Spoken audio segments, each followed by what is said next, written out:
Monday, July 28th, 2025.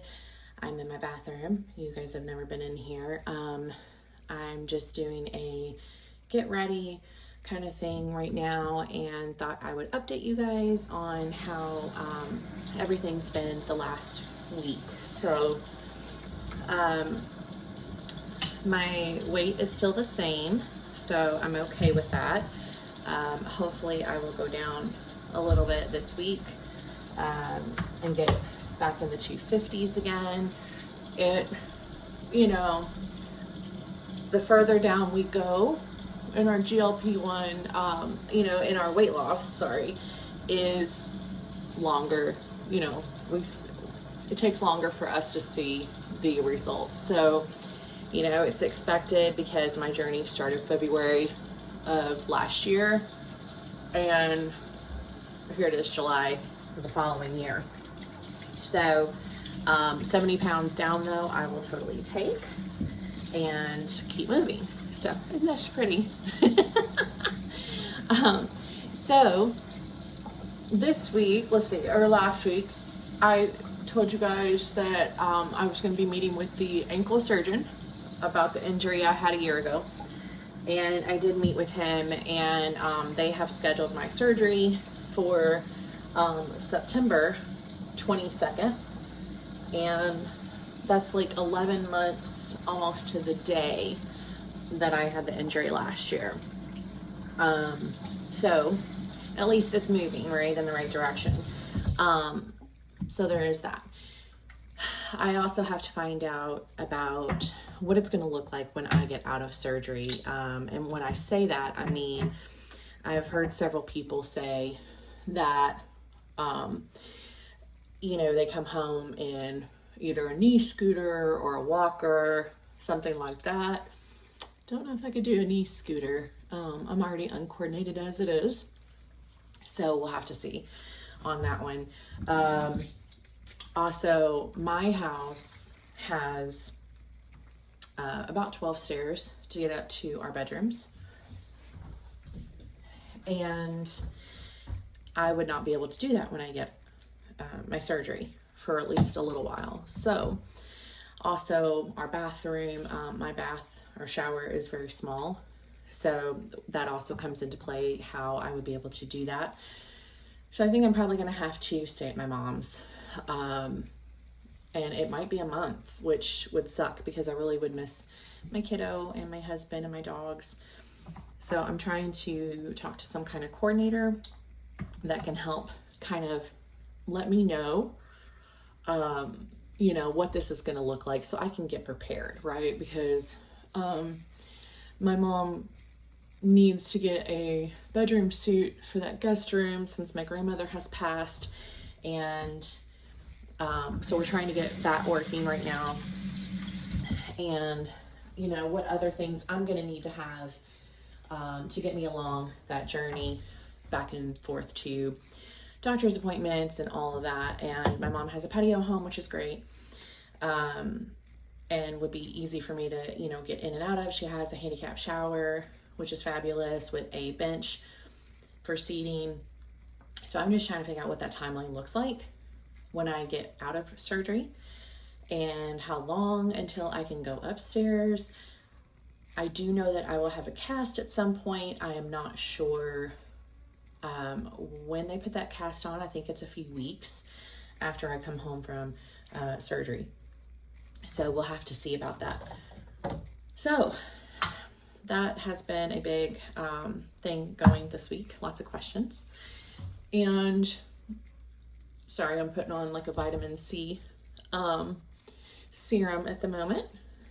And let's see. Tomorrow I go for my back injections, which is good. Sorry. I really need that medicine to get in my system again. And I think that will help. And then 2 weeks after this one, I will get my cervical injection. So surgery for the ankle. I want to talk about that for a second. I'm using a day cream. what is happening when I have the surgery, I have to be off of my GLP-1s for 2 weeks prior. I've never been off my GLP-1s for 2 weeks. I've been off of it for one, for my eye surgery. I have not been off of it for 2 weeks. So I'm imagining that I might start to feel more hunger than I'm used to. I also imagine with me being laid up and not having my GLP-1 in my body for a couple of weeks, I may gain. I don't know. I hope not. Hopefully it is one of those things where you see with most people that take GLP-1s and have to stop for surgery that they do gain, but then they lose it back really quickly as soon as they're back on their medicine. As soon as I can, I will be taking my shot. So with that is some really weird things. I can't do, what is it? Oh, I can't have vitamin C for 2 weeks prior. I cannot have any NSAIDs or ibuprofen, Motrin, stuff like that for 2 weeks.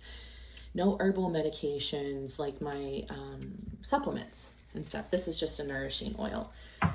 So there's a lot that I'm gonna have to like write down.